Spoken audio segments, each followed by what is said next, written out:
New Zealand has united in prayer and silence, marking exactly 1 week since the massacre that shattered the country's sense of peace. More than 20 victims were also laid to rest, including the youngest, just 3 years old. More from Sophie Walsh.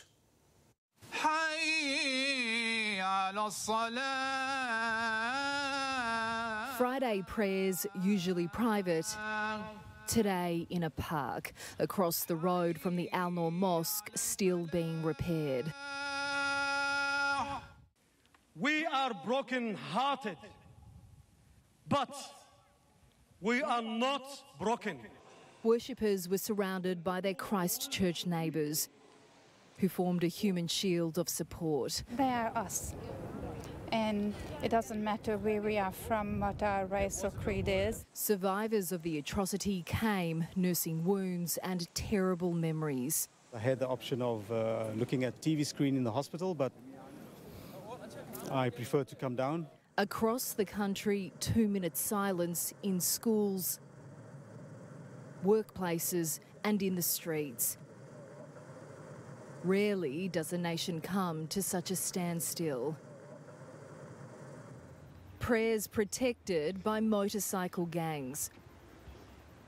Women across New Zealand wore headscarves, while many made a personal pilgrimage from Australia, including Muslim footballer and boxer Anthony Mundine. It's my duty as a Muslim brother to come to support and aid the families and victims. Mundine's mate, Kiwi footballer Sonny Bill Williams, a Muslim too, has helped comfort survivors. My message is about unity, is about peace, is about love, the core essence of what Islam is. When the gunman stormed that first mosque a week ago, he was on a mission to divide this nation. What he wasn't expecting was this. Thousands of people of all different faiths from across the country and across the globe uniting in prayer with one powerful message: love will always conquer hates.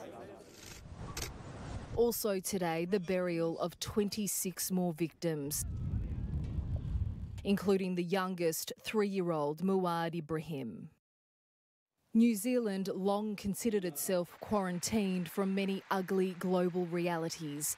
That's changed. There's a new consciousness and tougher gun laws to guide their future. Thank you for being one with us.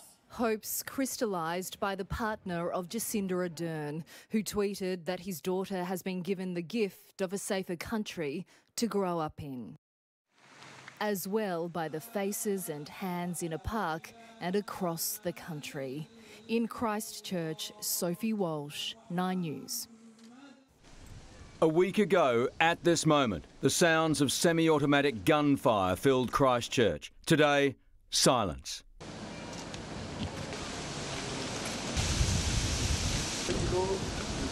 A quiet for 2 sombre minutes nationwide, broken in the park opposite the Al Noor Mosque crime scene by the Imam who'd last week looked into the eyes of a killer. Today, from the same place, I look out and I see the love and compassion. Thousands had gathered, including the Prime Minister. New Zealand mourns with you. We are one. Celebrities too, Anthony Mundine. It's hard when, you see somebody go through something so horrific. Sonny Bill Williams used to pray there. Come down in and just show some love and help out where I can. Also, the survivors, brought in from the hospital, Mustafa Bostas overcome thinking of the boy he couldn't save. His eyes was open, and in his other hand he had a phone to his mum, and he had a gunshot here. Just down the road, the hearses lined up for mass burials. 26 today alone. All were honoured with love and prayers. That message was received and then repeated here in Australia. Almost a call and response across the Tasman, into mosques across the country who dedicated prayer day to the victims of Christchurch. Several thousand filled this Sydney mosque, then strained to watch as local high school students led the haka, a war cry for peace. Chris Reason, 7 News. And people of all different faiths have shown support and offered hugs at the Geelong Mosque 1 week after the Christchurch massacre.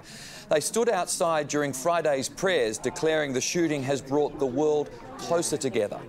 It's such a strong show of solidarity and support and sympathy that it's really heart-wrenching. In Truganina, police provided extra security at the mosque.